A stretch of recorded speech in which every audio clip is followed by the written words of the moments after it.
Let's talk about the Legend of Vox Machina. Let's do that. Do you have a tagline for it? At one point, I was going to go with like middle finger uppercut, and I kept trying to rack my brain trying to find the right thing, and I couldn't get the thing that worked for me. I had to use some Google to help me with this. Mine is natural 20. Oh, which is a D&D term I had to Google to make sure I was using correctly. The Legend of Vox Machina is a half-hour animated series on Amazon Prime, which is based on Critical Role's first D&D campaign from 2015, at least according to what I found. It stars, deep breath here, Laura Bailey as Vexalia, Liam O'Brien as Vaxildan, Taliesin Jaffe as Percy, Marisha Ray as Keyleth, Sam Riegel as Scanlan, Travis Willingham as Grog, Ashley Johnson as Pike, Matt Mercer as Silas Briarwood, and Gray Griffin as Delilah Briarwood. The first 3 episodes premiered January 28th, 3 released each week until the season 1 run ended February 18th, with all 12 episodes out. According to that Twitch subscriber count leak from months ago, Critical Role is the most financially successful channel on Twitch currently. People love D&D. Yeah. They set up a Kickstarter to raise money to make an animated show with a goal of $750,000 in 2019. They raised over $11 million from nearly 90,000 backers. I guess they wanted to make one half-an-hour episode, so they asked for $750K, and they got $11 million. Amazon acquired the streaming rights in 2019, probably looking to further the relationship with one of Twitch's best-performing channels. How did you like Legend of Vox Machina? There were a lot of things that I found very enjoyable about the show. It felt like a D&D campaign, like right out, which I have some history with, not extensive history with. So you were on this show very early, and I think maybe everybody ignored you, but we definitely have a lot of friends in common at the very least that I think would enjoy the very clear Dungeons and Dragons aspect of the show. I've seen people play in-person RPGs when I've been at like tabletop RPG campaigns, when I've been at my nerd shops playing Magic, and the dialogue sounded like some stuff that they would say when they're really like the people that would get heavily into their characters. Yeah. Really into it. I was like, okay, this is really cool.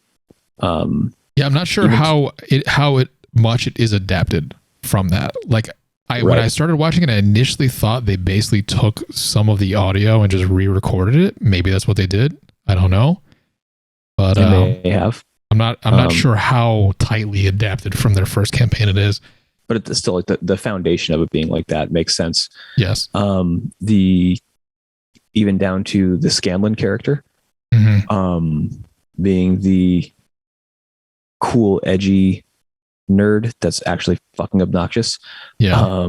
In the group, he ended up being fine enough later on, but man, those first like 5 episodes, I was like, I fucking hate this guy. You hate it? I love God, he was I love Scanlan. Stupid. I love him. Ugh. It's actually one of my notes. So like later on, I think. Like I've seen that guy hang out at things and be like, ha, fucking did it. Like, oh yeah, I can imagine from that perspective, he sucks. Right. But as a character I've seen these campaigns played out in person, and I've seen the guy who's like, ha, like, ugh. Yeah, I can imagine that being really annoying. The guy who's just like, look at me, I am the greatest. Haha, my dick is huge. Right. Yeah, I can imagine that being really, really annoying and terrible. But yeah, like in the show, you're the king of the cool nerds. Like in the show, the character worked fine. In the show, he's great. It was done so well that it did like hit me in the back of my brain. Like, that fucking guy. You're like, I can see you saying it. I don't like you. You're an asshole. You suck. Everybody talks shit about you when we're not playing. You're the worst. Yeah, like that does make sense that you would not like him as a character, because you think about him being a real person in a room with other people who are just trying to like roll dice and get like hits or know what I mean, like, or play other games. Yeah. While that game's going on, you're like, oh my man, it's like, stop fucking yelling. Like starts making up songs on the fly and shit too. Yeah, I can imagine that being very, very annoying. The songs on the fly might have been a stretch for what I've seen happen, but more like the same personality was there. Yeah. But I really liked it. I liked God, what was her? Keyleth. Yeah. I like that character a lot. I also really enjoy animist type characters in general from other games I've played. I mean, if you're into this sort of fantasy level thing, you will enjoy the show. My wife, I didn't think would like this show.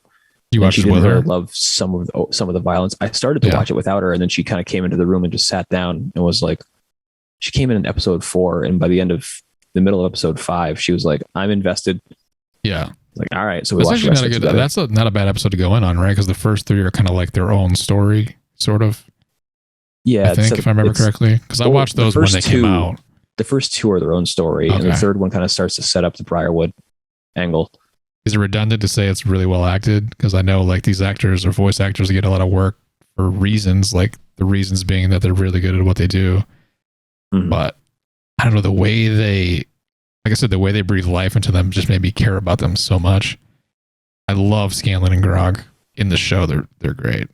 They're done very well. Yeah, like I get their comic relief, but like their humor matched mine, I would say, for the situations fairly well.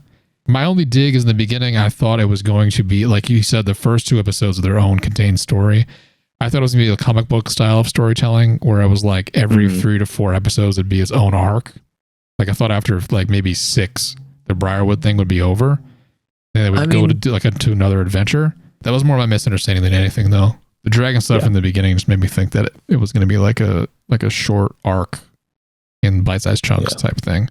Like I said, I really like the show. A second 12-episode season should already be in the works. It's one of those things where it's like they don't really need to worry about streaming numbers or like if it's going to be successful. They know a ton of people care about this property already. It had a massive built-in audience. So they could just go nuts. Are you looking forward to seeing more of this? I think I will end up seeing a second season of this. Yeah, for sure. I would say, especially given that my wife liked it, so she's like, now I need more of that show. Yeah, I'm excited to see more of it, and I would like to check out Critical Role live just to see how it plays. Yeah, I was gonna say, I've said this before here. I think this is the best show of the year so far. Huge recommend from me.